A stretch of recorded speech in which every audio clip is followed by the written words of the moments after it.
What's up, YouTube? I'm back with another video. I want everyone to like, comment, subscribe to this channel if you haven't. For everyone who's already subscribed, y'all already know what it is. I'm gonna get right into it. But for the ones who have not subscribed, I want you to hit the notification bell and hit that black bell so you can get all of my videos and not some. This story is about a dude who wanted rap and fame so bad he almost sold his soul to the devil. Y'all might want to stick around.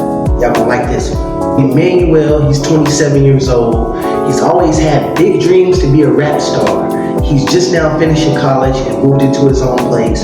He's not where he really wants to be in life, but hey, it is what it is. So let's get back into the story, because actually I kind of wanted to lay down, but I'm gonna jump right back in the story. Y'all made me, y'all running them views up made me want to get up, so I'm gonna do this for y'all. But so one day Emmanuel's walking from the store eating some powdered donuts, right? While he's eating the powdered donuts, he's shaking his head like this. He walking, you know what I'm saying, with his headphones in, and all of a sudden he take his headphones out and the music start playing out loud. So then a limo parks up beside him, and a guy rolls the window down midway like this, and he says, "Hey, I like that song. What you think about being on the radio?"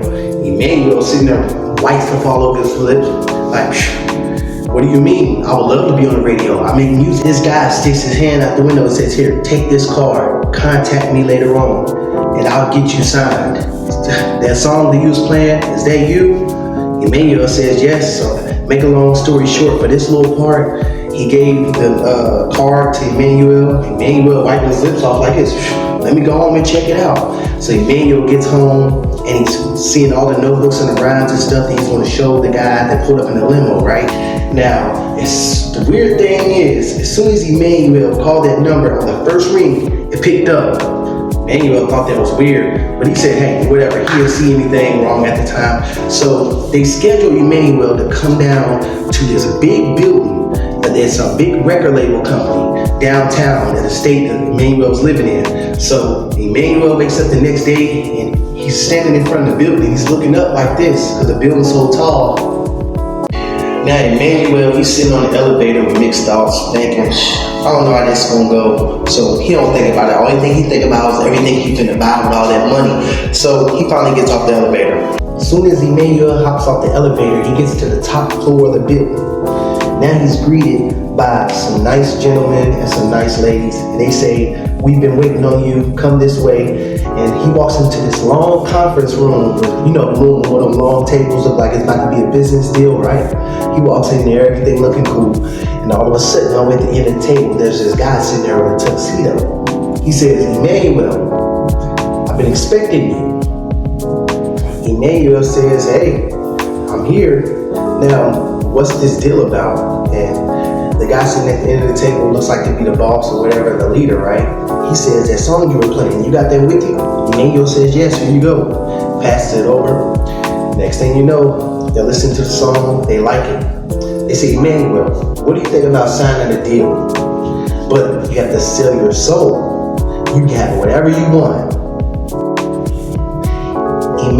Emmanuel scratches his head like this. He says, "You know what? I have to get back with you on that." And as he's walking out the door, the boss at the end of the table, he says this, "Emmanuel, you might want to take this offer. You won't be here for long." Emmanuel says, "I'll get back with you in a week." So a week goes by. Emmanuel's phone is blowing up. Emmanuel's starting to feel weird. Like, why do they want to sign me so bad? So one day, Emmanuel, he's standing out there, he's passing out CDs. For some reason, this day, he's actually getting some money. And all of a sudden, that limo parks up again. He says, "Emmanuel, why are you out here selling CDs but you could be making all this money? Listen, meet up with me tonight at the building, and I'm going to sign you a big check. But remember, you give us your soul, we give you everything. See you tonight." Emmanuel looks like this. So later on that night, Emmanuel, he ends up going to the building, right? They let him all the way to the top floor again. And this time he walks in, he sits down. And the guy with the tuxedo, he slides the check over to Emmanuel. Emmanuel says, "What's this?" "This is a $500,000 check." And the guy said, "It'll be way more than that if you just sign on this dotted line and your soul is ours." Emmanuel jumped up out the chair and ran to the elevator, got out that building as fast as he could. Emmanuel was raised in church as a kid, so he knew enough to not be manipulated enough to sell his soul to the devil. And he knew with that $500,000 check that the money would be gone, and then he would have to give up something. So Emmanuel didn't want anything to do with the deal anymore. He was already selling CDs and getting money anyway, so he tried to dodge this guy with the suit on. He blocked his number. He was dodging it in traffic. He pretty much hid from the guy because he didn't want to get in contact with him anymore. Later that night, Emmanuel was asleep and he has a dream that the guy's right there with the suit. He says, "Emmanuel, you can have all the money, all the fame, all the women. Just come back and sign with us." Emmanuel, he shakes it off and wakes up in a sweat. Right then and there, that's when Emmanuel knew it's not worth selling your soul to the devil. So Emmanuel, he decided to block that guy in the tuxedo and the limo's number, and eventually the guy stopped coming around. And Emmanuel, he got into a nice church, Christian church, with his grandma, and now he's a gospel rapper making lots of money. He has a nice family and he lives in a nice home. Never heard from that weird guy again, or you never seen that creepy limo.